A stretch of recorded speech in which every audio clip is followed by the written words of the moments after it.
بسم الله الرحمن الرحيم.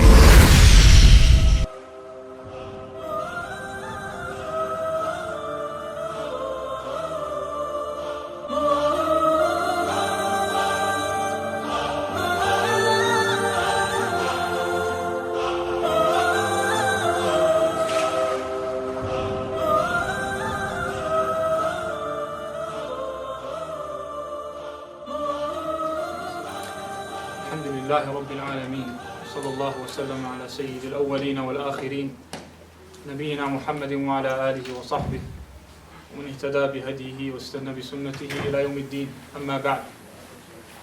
Like we promised last week, we'll take a portion of Kitab al-Jami', the comprehensive book which contains adab and akhlaq and characteristics and mannerisms that a Muslim should act upon and dua and dhikr.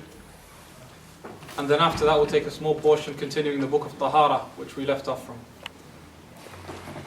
Now we got to the hadith of Abdullah ibn Umar radiallahu anhuma, and Ibn Umar was one of the more common narrators of hadith.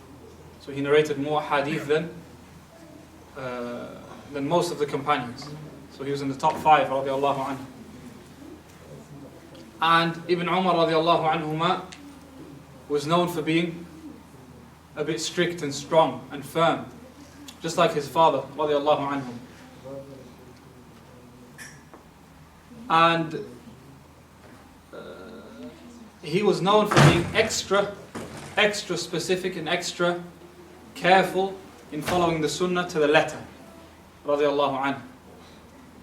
And whether he knew the wisdom of the act or not, and we mentioned before the story of Ibn Umar where he would lower his head while riding on a camel at a certain place because he saw the Prophet ﷺ when he passed by that tree lower his head, even though that tree was no longer there, and still he lowered his head just to ensure that he is specifically following every single footstep of the Prophet ﷺ.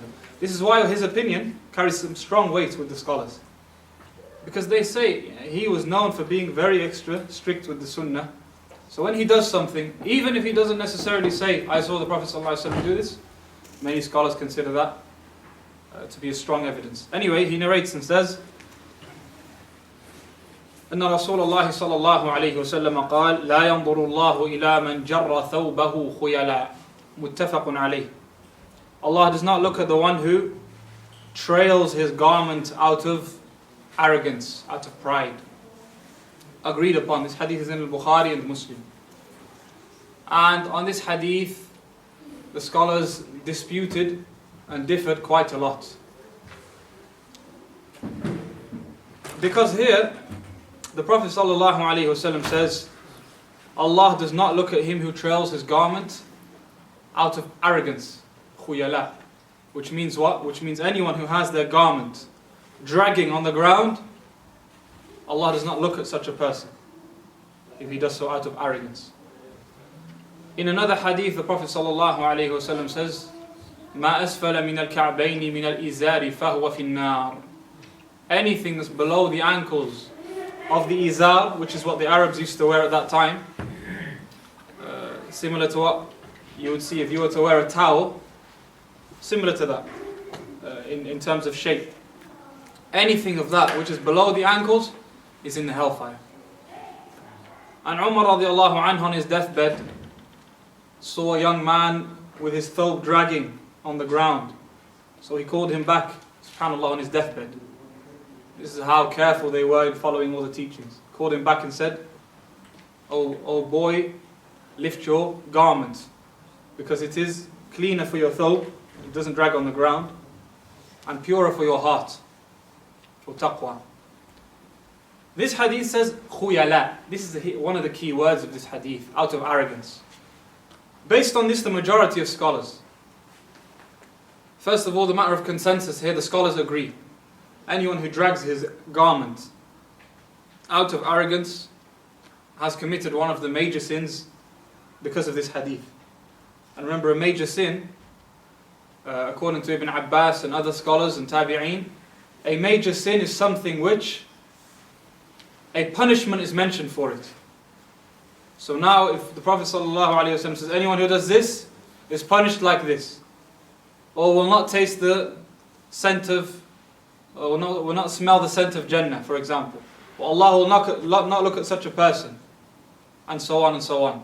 Or I will be his enemy on the Day of Judgment. May Allah protect us. That kind of punishment is considered a major sin. And there are several other reasons. So this is considered a major sin if done out of arrogance. So that question is not a problem. If the thawb is dragged out of arrogance, or the thawb is below the ankles out of arrogance, then no dispute, that's haram and from the major sins. The question is, what if the thawb is dragged not out of arrogance, or the clothing are below the ankles not out of arrogance? Then here the majority, the jumhur of the fuqaha, what does jumhur mean? Is that going to clean the socks? And consensus is ijma'. So the ijma' is that if it's out of arrogance, it's haram. And the jumhur say if it is not out of arrogance, then it's not haram. Why? Because they say the Prophet ﷺ says khuyala, out of arrogance. And Imam Abu Hanifa rahimahullah was seen with his clothing below his ankles. So it said to him, isn't this prohibited? He said, إِنَّمَا ذَلِكَ لِخُيَلَاء. That's only for the one who does it out of pride, the one who does it out of arrogance. And this is what the majority of fuqaha have gone with. Because the scholars of usul, the majority of them, are of the opinion that al-mutlaq yuhmalu ala al-muqayyad. We spoke about this last week. We have a general statement and a specific one. The general is understood to be the specific one. Understood as being specific. What was our example last week? Who remembers? Or the week before that? No one remembers. We had two examples of two ahadith. One was general, one was specific. One says this is generally prohibited, and one says it's prohibited if like this. The vinegar. Huh? Regards the vinegar. Was that it? I think so. What was the second hadith? Okay, khair. Anyway, this is the qa'idah, this is the principle. A general hadith and one is specific. Okay? One is general and one is specific. For example, in the Hajj, the Prophet ﷺ says, مَنْ لَمْ يَجِدِ النَّعْلَيْنِ فَلْيَلْبَسِ الْخُفَّيْنِ وَلْيَقْطَعْهُمَا أَسْفَلَ مِنَ الْكَعْبَيْنِ. Whoever doesn't find shoes, let him wear leather socks and cut them below the ankles. Okay, so you have leather socks and cut them below the ankles. Then we have another hadith, the Prophet ﷺ says, whoever doesn't find the shoes, then let him wear khuffayn, that's it. Let him wear leather socks. And he doesn't say, cut them below the ankles. So here, some scholars say there's nasakh. This one is abrogated the other one. And some of them say, no, both of them you need to cut. But in this one it wasn't mentioned, it was a general statement. But this one specified that one. Okay, this one specified that one. And examples are similar. For example, the Prophet ﷺ prohibited, or for example, the Prophet ﷺ said, none of you when he enters the masjid should sit down until he prays 2 rak'ahs. And in the other hadith he says, and the other hadith, for example, say, لا صلاة بعد العصر حتى تغرب الشمس. No salah after Asr until Maghrib. So now this one is general. No salah after Maghrib until salah after Asr until Maghrib. And this one says, don't sit down until you've prayed 2 rak'ahs. Okay, so we say this one is a general statement and that one is a specific one. Or we say it the other way around. This one is general, this one is specific. Meaning generally don't pray after Asr. Except, for example, Tahiyyat al-Masjid, because that's an exception, as the Shafi'i scholars say. Or we say, as the majority say, pray 2 rak'ahs all the time, except after Asr, because that's where the exception is. Okay, so we understand this one to me. This is the same way. Other scholars say, and this is a general opinion of the 4 Imams, of the 4 madhahib, generally speaking, this is the view, that having clothing below the ankles, if it is not out of pride, which is the case today, most of the dress code here in the UK at least, if clothing is below the ankles, usually it's not intended as pride. Rather, it's intended as, that's how clothing is sold. Trousers are usually sold not above the ankles. Thobes, of course, are different. You choose how to get them done. But generally speaking, that's the case. If they're worn below the ankles, is arrogance usually intended or not? No, usually it's not. No one sees someone with their trousers below the ankle and thinks, this man is showing off. It's unlikely. Yeah? So according to the majority of scholars, is that sinful? No, it's not haram. Other scholars say no. We have two ahadith. And both have different meanings. Both have a different punishment. The one who does it out of arrogance, Allah will not look at such a person on the Day of Judgment, and that's a huge, huge, huge sin. And the one who does it not out of arrogance, then he's still sinful, but it's not as big as the one who does it out of arrogance. So this is the second opinion. And that's the opinion that most of the Hanbali scholars today choose. So most Hanbali scholars, like the former Mufti of Saudi Arabia, Shaykh Muhammad ibn Ibrahim, or Shaykh Abdul Aziz ibn Baz, or Shaykh Muhammad ibn Salih al-Uthaymeen, they all choose this opinion, that it's haram to have clothing below the ankles, even if it's not out of arrogance. And they say the punishment is different. But like we said, the majority of scholars say, this one is due to arrogance, as stated in the hadith. And as is the actions of some of the big tabi'een and scholars, like Abu Hanifa rahimahullah. Like the Imam Abu Hanifa rahimahullah. Now, those majority of scholars who say it's not haram to have clothing below the ankles, most of them say, or many of them say it's makruh to have it below the ankles anyway. Okay, and that's the madhab of Ahmad ibn Hanbal, and the view of a lot of the fuqaha of the Malikiyyah, and many Shafi'i scholars, and the view of some Hanafis, and some Hanafis say it's haram also. So we have here three opinions. The first says, three opinions for what? Clothing below the ankles? Not just like that. Clothing below the ankles without arrogance. With arrogance, we said already is finished. Yeah, we are clear what the ruling is. Below the ankles without arrogance, we have three opinions. One says it's haram completely. And that's the opinion of Ibn Hajar, and Ibn al-Arabi, al-Maliki, and like we said today, some of the contemporary scholars. Then we have the opinion that it's completely allowed. Not makruh, not haram, no sin, nothing. If it's not done with pride. It's not done with pride. And the third view is, it's not haram because the Prophet ﷺ says out of arrogance, however it's makruh, it's disliked. Because of reasons such as being excessive, to be safe from the difference of opinion, to stay away from the difference of opinion, and so on. Okay? And this is the opinion of Al-Imam Ahmad ibn Hanbal, rahimahullah, the Imam of Ahlul Hadith, and the Imam of Ahlul Sunnah. Okay?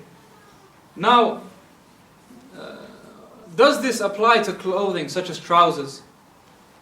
A lot of the Hanafi fuqaha say it doesn't apply to trousers. Why?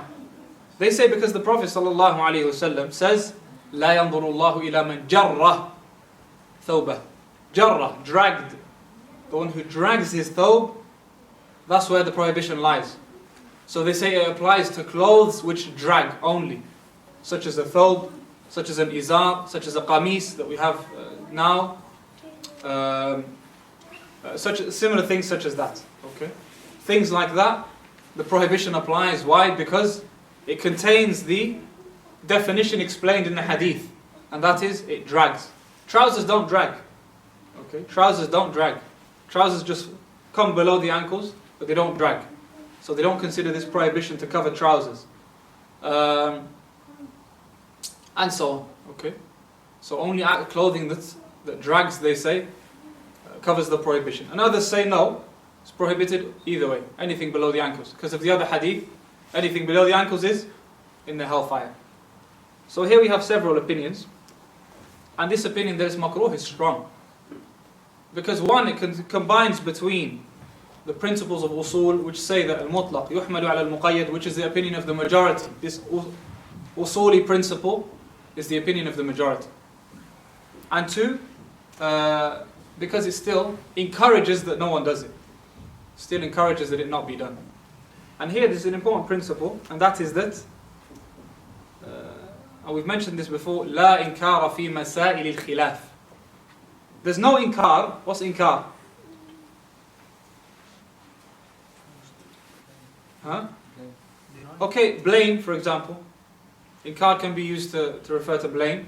And in this case it means, it can be used to refer to deny. But in this case it means criticize or blame.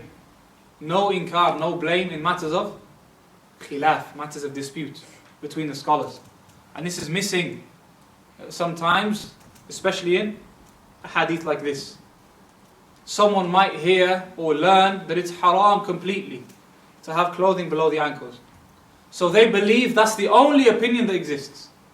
Or they believe that's the only opinion that's valid. And that's the only opinion that's allowed. If Ahmad ibn Hanbal was here, or Abu Hanifa was here, or these scholars were here, would we criticize them the same way? No, we wouldn't. So why do we criticize someone who is similarly following one of these scholars? Okay, it's a mistake. Even if it's something that people don't like to hear. Tough. Because at the end of the day, the truth is more worthy of being made clear than what people want. Okay? Maybe you're in... maybe there are people who want to have things a certain way. What do we do then? Hide the opinions of the scholars? Pretend that Ahmed never had an opinion? Pretend Abu Hanifa didn't exist? Pretend Malik and Shafi'i and all these other fuqaha didn't exist just to make you happy?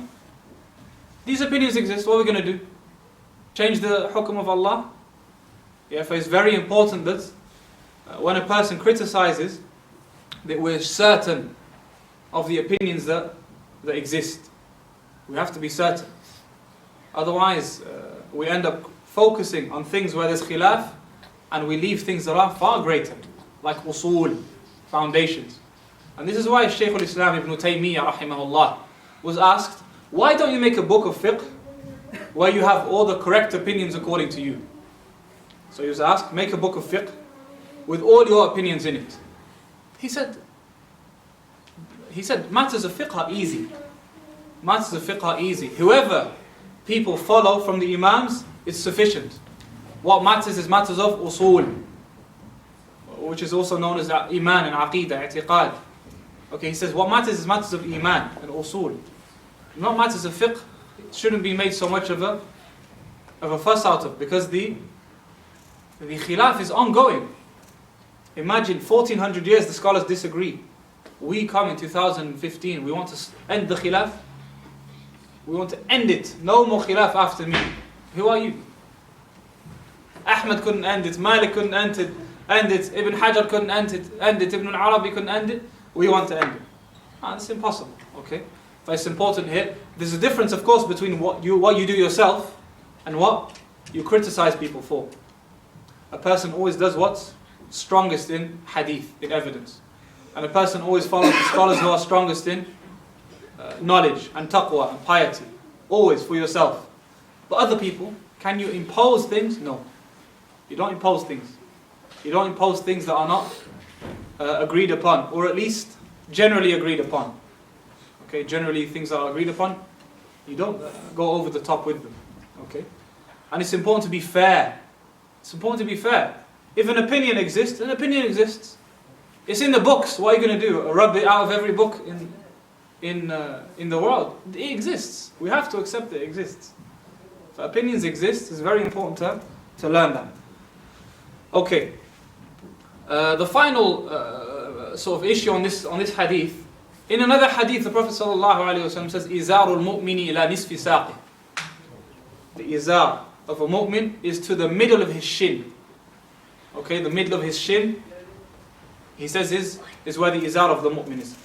The Shaykh Sa'd al-Shathri and other scholars of fiqh say this shows the highest level of where the clothing should be. It's not, as some people say, as some people think, is where it should be. Okay, Shaykh Sa'd al-Shathri, we know, he comes to Birmingham sometimes. He says here, the actions of the companions show that clothing should be just above the ankles. Okay, clothing should be just above the ankles, not to the middle of the shin.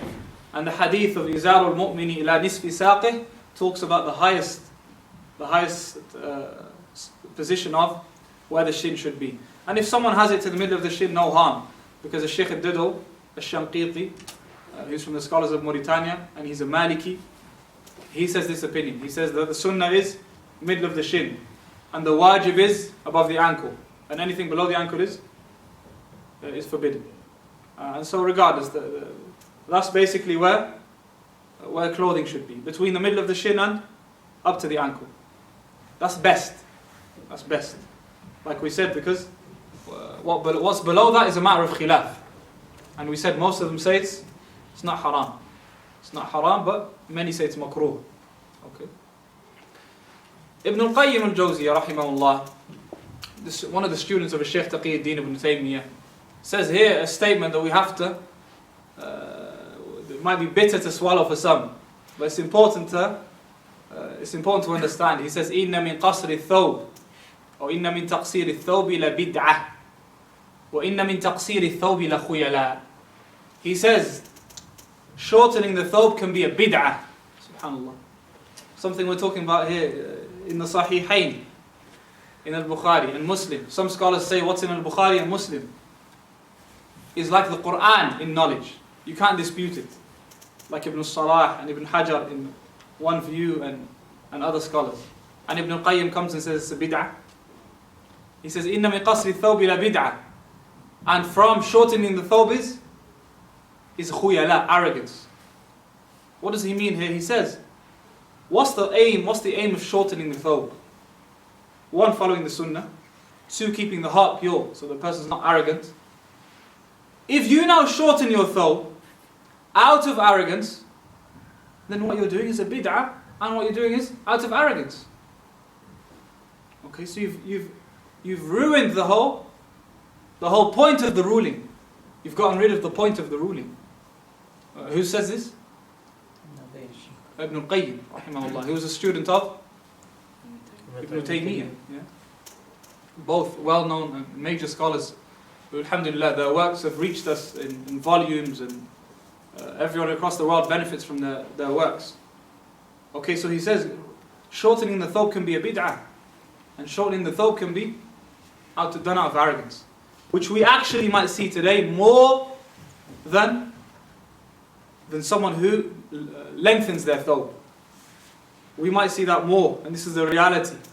And if someone wants to dispute, then provide your evidence. This is a definite reality. Now we see someone who might intentionally shorten their thawb, and if you have your thawb lower down, you get screwed in the face. Why are you not following the sunnah? Why are you not doing that? Why are you dressed like this? Don't you know these are hadith, etc.? For the person becomes arrogant.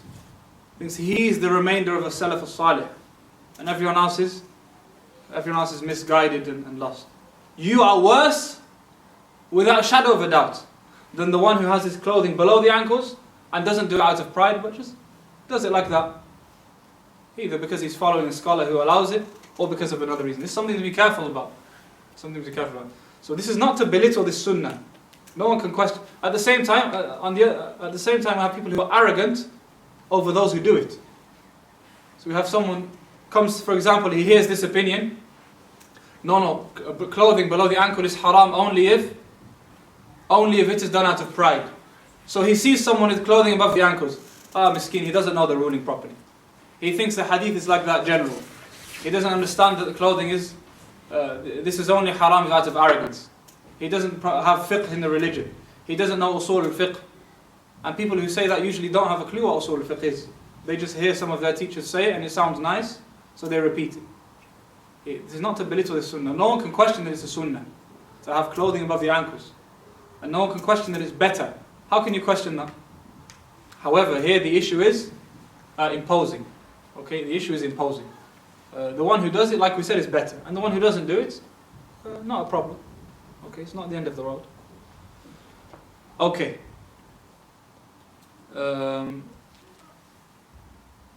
He then moves on, sallallahu alayhi wasallam, to the Prophet sallallahu alayhi.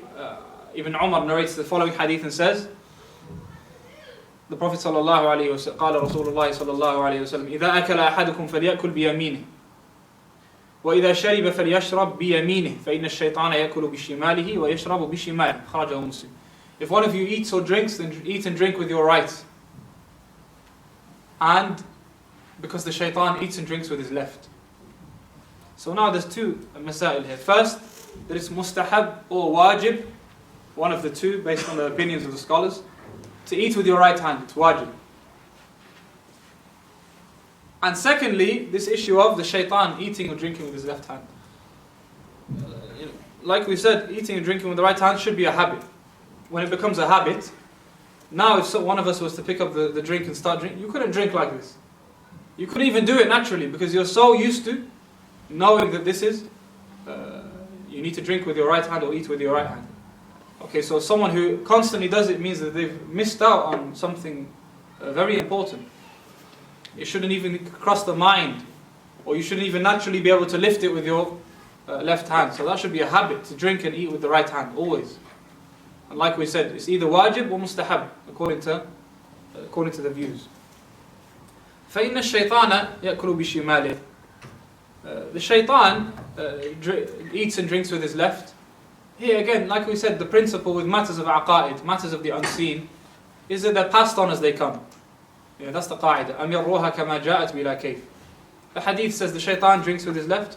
Shaitan drinks with his left. What does he drink? Allahu a'lam. What does he eat? Allahu a'lam. In another hadith, bones is their food. Okay, but regardless, how does he eat? How does he drink? Allahu a'lam. We don't need to know. However, what we do need to know is that drinking with the left hand, you're being made similar to the shaitan. Yeah, and that's why it means avoid it. But that's what matters here. Same with every hadith of matters of the unseen. Whether it's an attribute of Allah, or whether it's actions of the angels, or the jinn, or whatever, it's passed on as it comes, without trying to interpret how exactly. Okay, passed on as it comes, without interpreting how. And the final hadith of this chapter, عن عمرو بن شعيب عن أبيه عن جده قال قال رسول الله صلى الله عليه وسلم كل واشرب والبس وتصدق في غير سرف ولا مخيلة. The Prophet ﷺ says here, eat and drink and wear clothing and give sadaqah without extravagance or pride.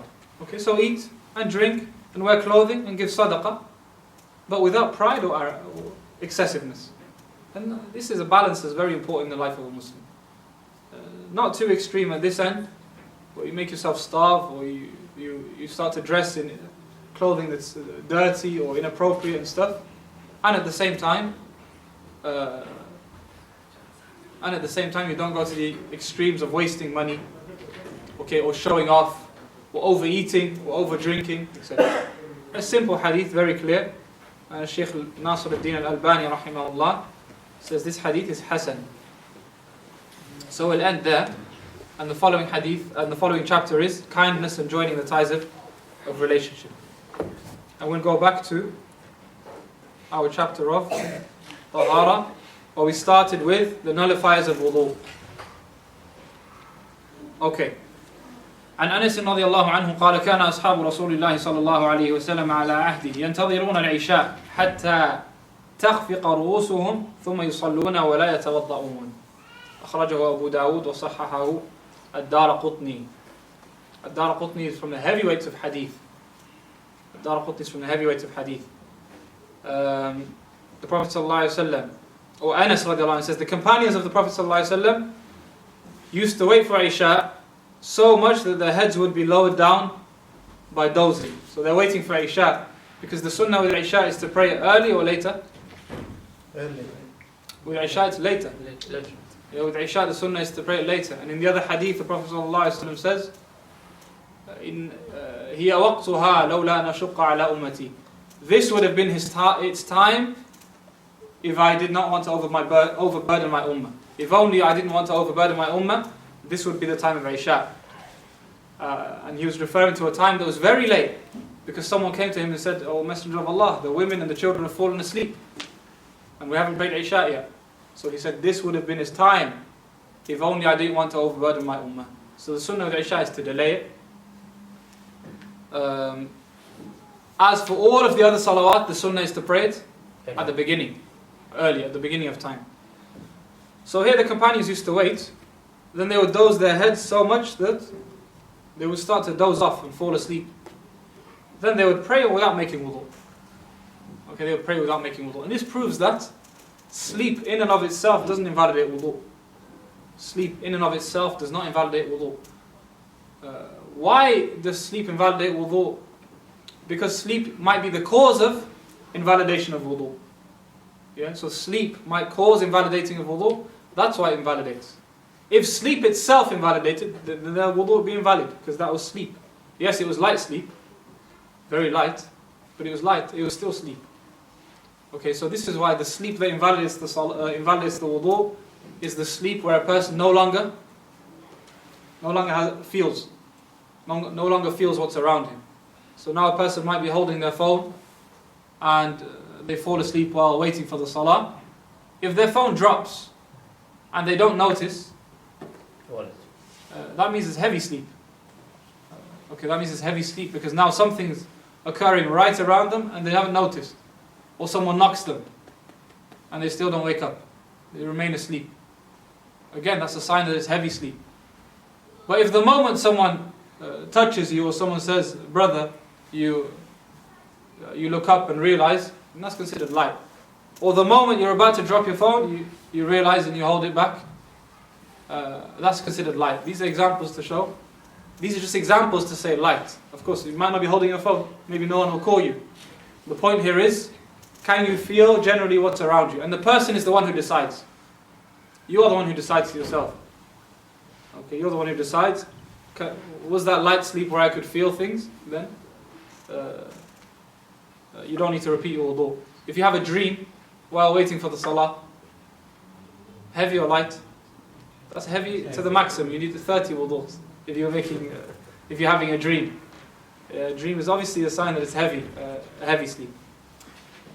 وعن عائشة رضي الله عنها قالت جاءت فاطمة بنت أبي حبيش إلى النبي صلى الله عليه وسلم فقالت يا رسول الله إني امرأة أستحاض فلا أطهر أفأدع الصلاة. Now Aisha رضي الله عنها says that Fatima bint Abu Hubaysh came to the Prophet صلى الله عليه وسلم. She came to the Prophet صلى الله عليه وسلم and said to him, O Messenger of Allah, I am a woman whose blood keeps flowing. Blood continues to flow, come out, even after menstrual cycle. And I am never purified. Should I leave the salah? Should I leave salah because of this? Because blood continues to come out. قال لا. He said no. إنما ذلك عرق وليس بحيض. That's only a vein, meaning blood that comes from a vein, like a cut or something. It's not menstrual blood. So he says to her صلى الله عليه وسلم, what should she then do? قال فإذا أقبلت حيضتك فدعي الصلاة وإذا أدبرت فاغسلي عنك الدم ثم صلي. Okay.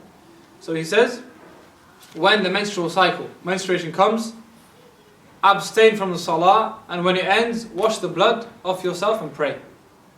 Okay, so this is what she does. This applies to al-mustahada, the woman whose blood continues to flow even after menstruation. Or it applies to the one whose urine continues to come out. They have an illness, they can't control their urine, and it constantly comes out. The moment they make wudu, urine comes out. They stand up to say Allahu Akbar, after reading the Fatiha, urine comes out. Constantly, urine drips due to an illness. Or same with wind, someone has gas. Or wind that constantly causes them to lose their wudu. All of them are the same in terms of ruling. What do? Make wudu at the beginning of salah. Then, after that, pray what you want to do. Pray whatever you want to pray. Pray the sunnah, let's say it's dhuhr. This person constantly has stuff coming out of him. Urine or gas or blood for a woman. Or madhi even. Maybe madhi constantly comes out naturally out of illness. Or any type of liquid. We say make wudu when it's time for dhuhr, the beginning of dhuhr. Adhan of dhuhr comes, make wudu. Then pray the sunnah of dhuhr. Then pray dhuhr. Pray the sunnah after dhuhr. Pray janazah if you want. Pray other sunan. Repeat salawat that you missed. Sit down, pick up a mishaf, etc. Do anything you want until it's time for asr. When it's time for asr, repeat your wudu again. And in the other hadith, the Prophet ﷺ says to her, ثم توضئي لكل صلاة وللبخاري. In the narration of Sahih al-Bukhari, he says to her, ثم توضئي لكل صلاة. Make wudu for every salah. So in al-Bukhari, he says to her, make wudu for every salah. Okay, so is that clear? What happens while reading Quran? This woman has blood coming from her.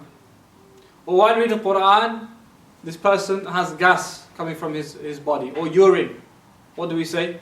Continue reading the Quran, continue praying, continue doing what you want to do. When it's time for Asr, stop what you're doing and go make wudu for the next salah. And the same goes throughout the day. Time for Asr, make wudu. Time for Maghrib, make wudu. Time for Isha, make wudu, and do what you want to. Even if while praying, something comes out. This is for the person who constantly has things coming out. Okay? No, I go to the toilet 3 or 4 times, that's too much. So therefore I'm going to no. That's not an excuse. We're talking of someone who's constantly urine comes out. A large period of time. To the extent that some scholars even said, if you cannot pray a full salah, you can't make wudu and pray a full salah without something coming out, that's when you fall into this hadith. Someone who needs, for example, to use the toilet every hour and a half. Is that regular? No. That's quite regular. Every 1 hour and a half needing the toilet is quite a bit. Yeah? Generally it's quite a bit. But it's not sufficient for you to repeat, to just pray on while the urine's coming out. Go to the toilet, make wudu, and then after that pray. Even 1 hour. Every single hour, they need to use the toilet. Every hour, they have gas or blood coming out. Okay, that might be a lot, but it's not enough for you to just make wudu at the start of salah and then leave it. Because 1 hour, you can do everything in that hour. You can pray sunnah, you can pray dhuhr, you can recite Quran, you can do so much. So that's not sufficient. Okay. Okay. عن علي بن أبي طالب رضي الله عنه قال كنت رجلا مذاء فأمرت المقداد أن يسأل النبي صلى الله عليه وسلم فسأله. Ali radiallahu anhu says, I was a person who was madha. Okay, so madhi would come out regularly from the privates. Madhi is what? We said madhi is it's liquid, but does it require ghusl? No, which one requires ghusl? Mani requires ghusl, which comes with intercourse and wet dream and so on. We're talking about madhi here. Madhi only requires washing the privates and making wudu. Oh, she's with us? She doesn't understand. Does she understand? No, she doesn't understand. Madhi only requires washing the privates and making wudu. Here Ali radiallahu anhu says, Madhi would come out, but he was too embarrassed to ask the Prophet sallallahu alaihi wasallam. Why was he too embarrassed? Because he was married to his daughter sallallahu alaihi wasallam. He was married to the daughter of the Prophet sallallahu alaihi wasallam. So he said, I was too embarrassed to ask, so I told the Miqdad to go and ask. Go and ask the Prophet sallallahu alaihi wasallam for me. What do I need to do if this happens? So he said to him, اغسل ذكرك ثم توضأ. Wash your privates and then make wudu. So that's all that has to be done. Washing the privates and making wudu. Okay. وعن عائشة رضي الله عنها أن النبي صلى الله عليه وسلم قبل بعض نسائه ثم خرج إلى الصلاة ولم يتوضأ. أخرجه أحمد وضعفه البخاري. The Prophet صلى الله عليه وسلم kissed one of his wives, then went out to pray without performing ablution. And here Aisha radiallahu anha narrates this hadith to Urwa ibn Zubayr, who was one of the big tabi'een of Medina. So she says he kissed one of his wives, then went to the masjid and he didn't make wudu.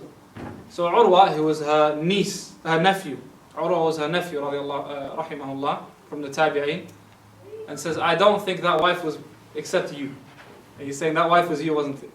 So she smiled radiallahu anha. But anyway, this shows here Al-Bukhari says this hadith da'if. Al-Bukhari considers this hadith da'if. But I haven't noted it down, I think some of the scholars of hadith consider this authentic, this hadith.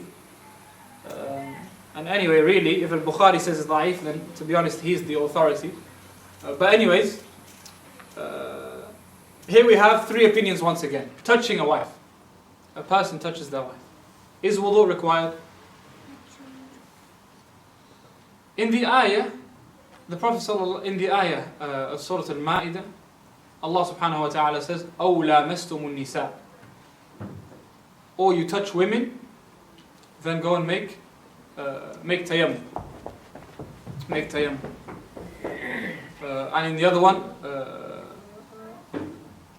يا أيها الذين آمنوا إذا قمتم إلى الصلاة فاغسلوا وجوهكم وأيديكم إلى المرافق وامسحوا برؤوسكم وأرجلكم إلى الكعبين وإن كنتم جنبا فاطهروا وإن كنتم مرضى أو على سفر أو جاء أحد منكم من الغائط أو لامستم النساء فتيمموا صعيدا طيبا. So if you touch women فتيمموا صعيدا طيبا, make tayammum. If you touch women, you don't have water, of course, and you don't have water. This verse is talking about when someone doesn't have water. The word in Arabic is لامستم النساء. لامستم. Al-Shafi'i says لامستم, same meaning, touch. Touching, لامستم means touching. And Al-Shafi'i was an authority in Arabic. He wasn't like the other scholars. All of them were scholars in Arabic, but he was on top when it came to Arabic. So he says لامستم here means touch. If you touch women, it invalidates your wudu straight away. Straight away. Because there's another recitation which says لمستم, touch. In another recitation it says, or you touch women. The majority of scholars say لمستم, touch here means intercourse. That's the touching. But out of politeness, the word touching was used. Otherwise, what's meant by touching is intercourse.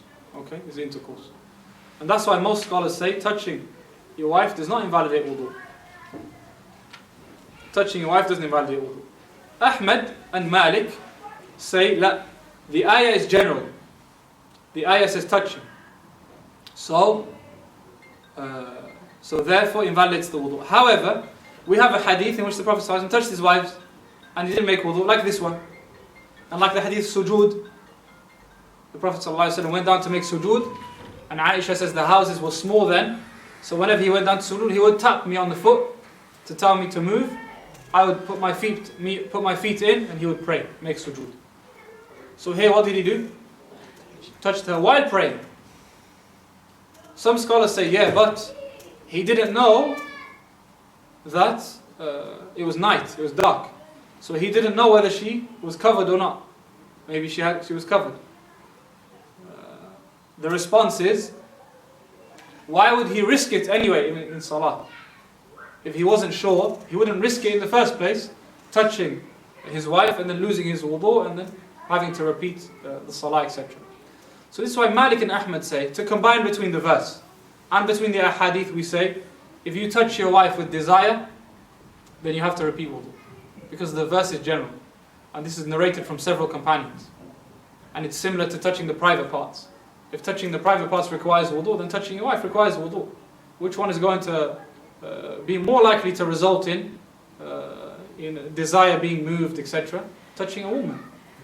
Okay, and so they say touching your wife invalidates the wudu if done with shahwa and without a barrier. Because that's when you touch.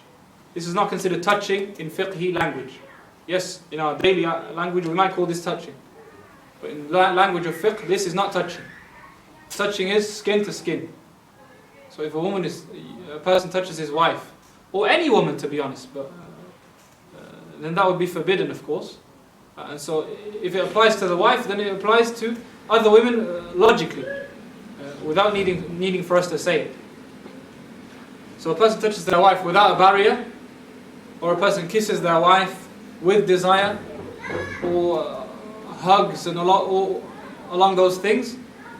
If done with desire, it invalidates the wudu. If not done with desire, it doesn't invalidate the wudu. And this is how we combine between the general nature of the verse, which says touching, and between the ahadith in which the Prophet ﷺ touched and didn't make wudu, or even kissed maybe and didn't make the wudu, and between the actions of the companions, many of who said touching a woman with desire invalidates the wudu, and some of them said kissing your wife invalidates the wudu. And this is the opinion of Malik ibn Anas and Ahmad ibn Muhammad ibn Hanbal, rahimahullah ta'ala. Ahmad ibn Hanbal, was Hanbal his father or his grandfather? Father. His grandfather. But we call him Ahmad ibn Hanbal. Just shortening it. Otherwise it's Ahmad ibn Muhammad ibn Hanbal. That's his name. Ahmad ibn Muhammad ibn Hanbal. But we say Ahmad ibn Hanbal just to shorten things. That's how he's known, Ahmad ibn Hanbal. Otherwise Hanbal is his grandfather. Okay. Some people say I'm Hanbali. Not because of his grandfather, because of following him as a madhab. Yeah. So these are the opinion of Ahmad and Malik. So the summary is: if you touch with wudu, if you touch with desire, wudu needs to be repeated. If you touch without desire, then wudu doesn't have to be repeated. This is the opinion of the Hanabila rahmatullahi alayhim and Malik. Hanabila is the Hanbali scholars. And Malik ibn Anas rahimahullah, the Imam of Medina. Okay, final hadith, we'll end this with this final hadith inshallah. Abu Hurairah قال رسول الله صلى الله عليه وسلم إذا وجد أحدكم في بطنه شيئا فأشكل عليه أخرج منه شيء أم لا فلا يخرجن من المسجد حتى يسمع صوتا أو يجد ريحا أخرجه مسلم. If one of you feels disturbance in his stomach, you feel something in your stomach, and you're in doubt, did something come out or nothing came out in terms of air or gas, what does the Prophet ﷺ command? He says, don't leave the masjid until you hear something or you smell something. Here,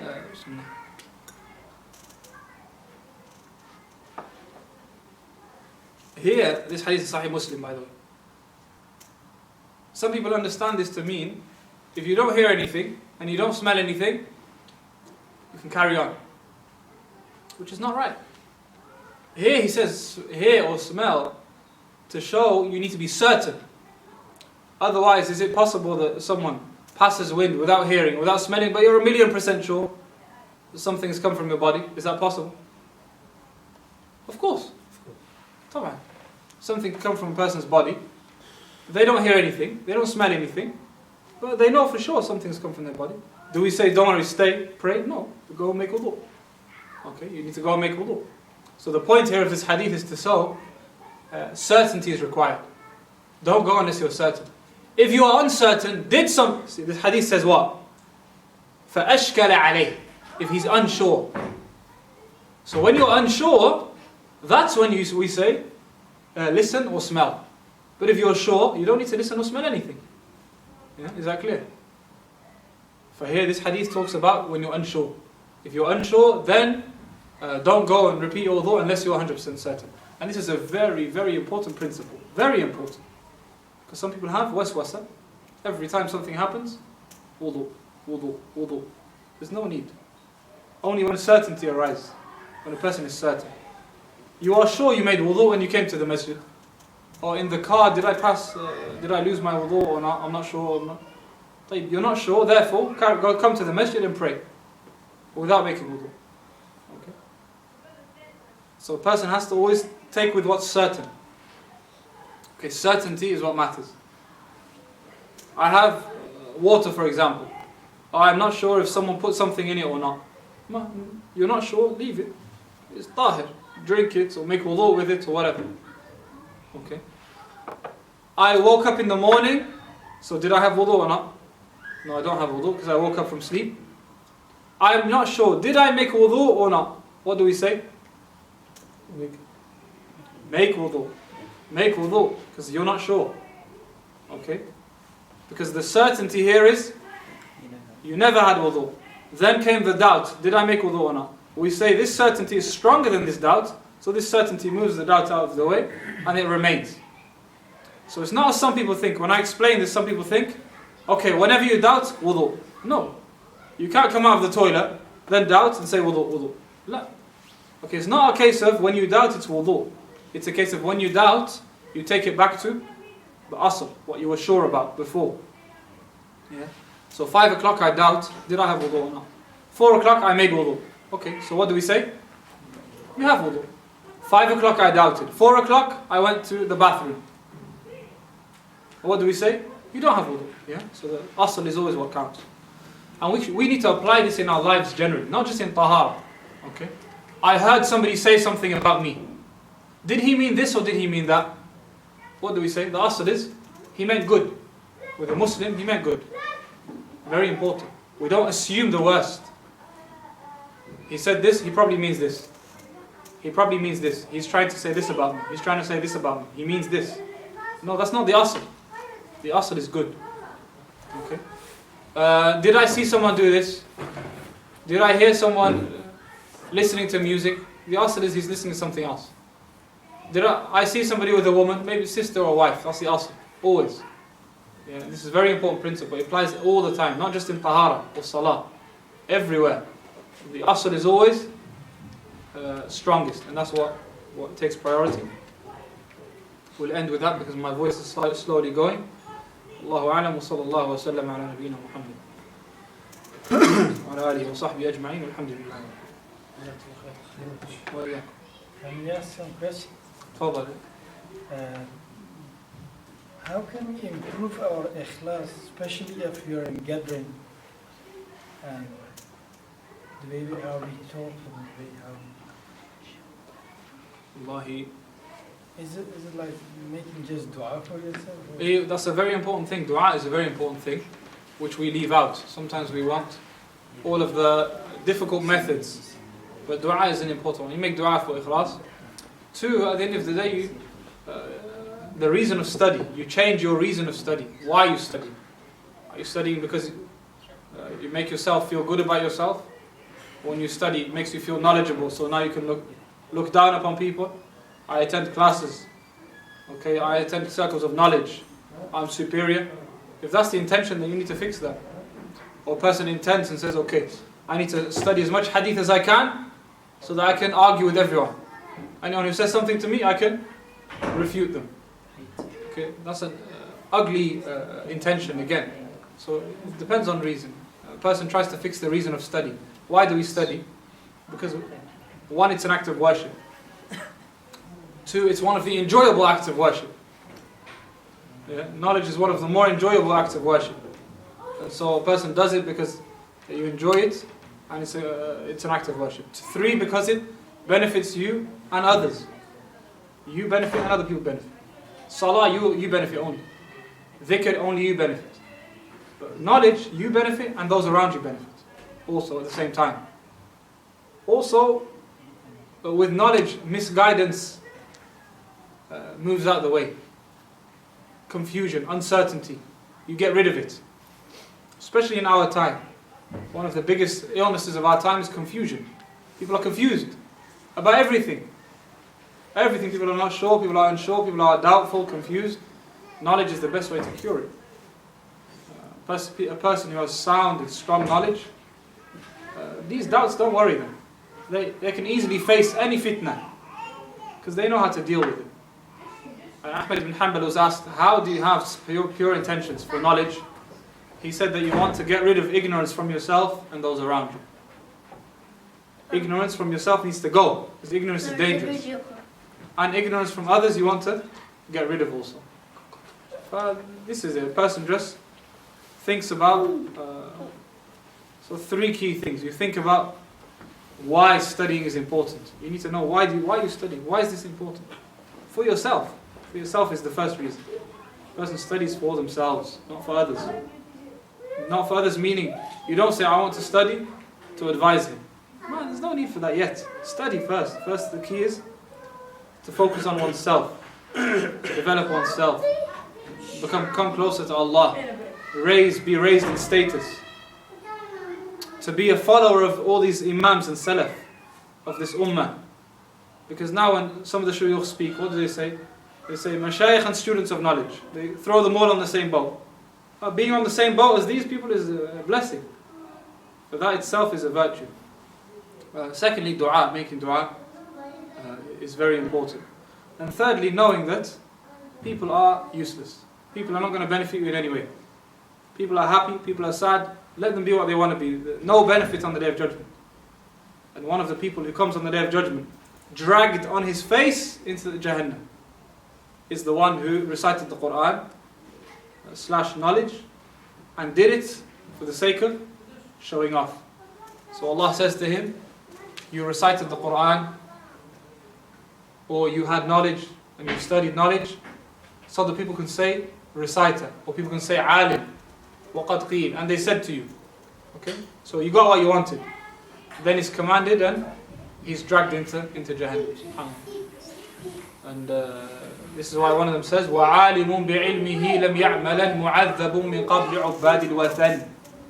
Subhanallah. وَعَالِمٌ بِعِلْمِهِ لَمْ يَعْمَلًا.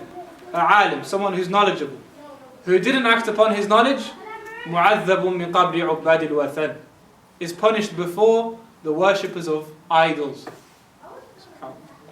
This hadith is the hadith of Abu Hurairah in Sahih Bukhari and Muslim.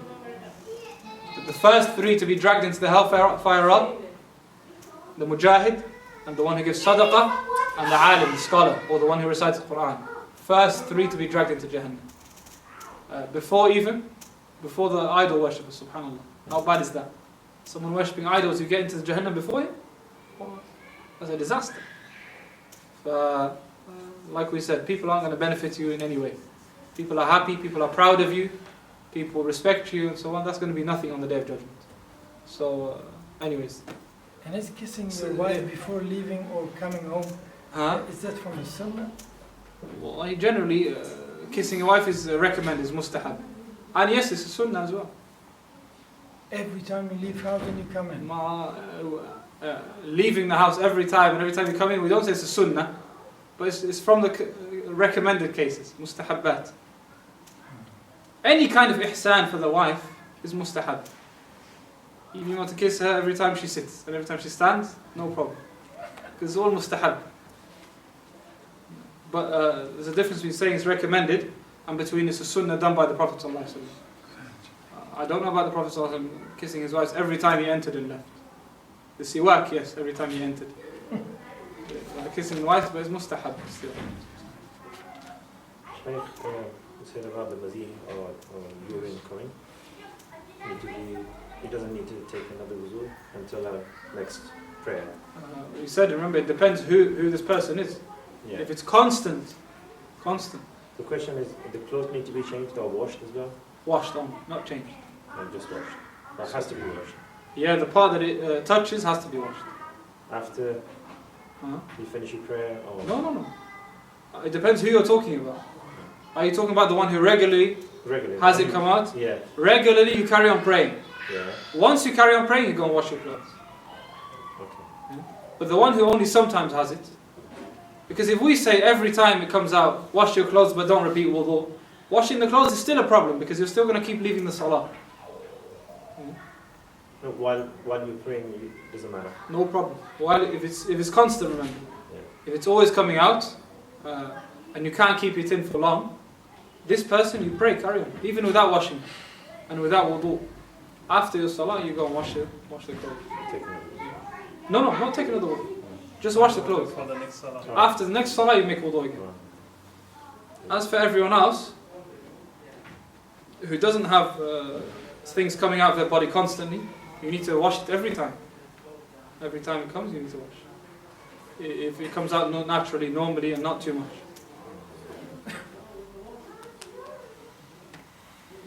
Are we clear on what we took today and the previous lessons? Allahu a'lam, sallallahu alaihi wasallam.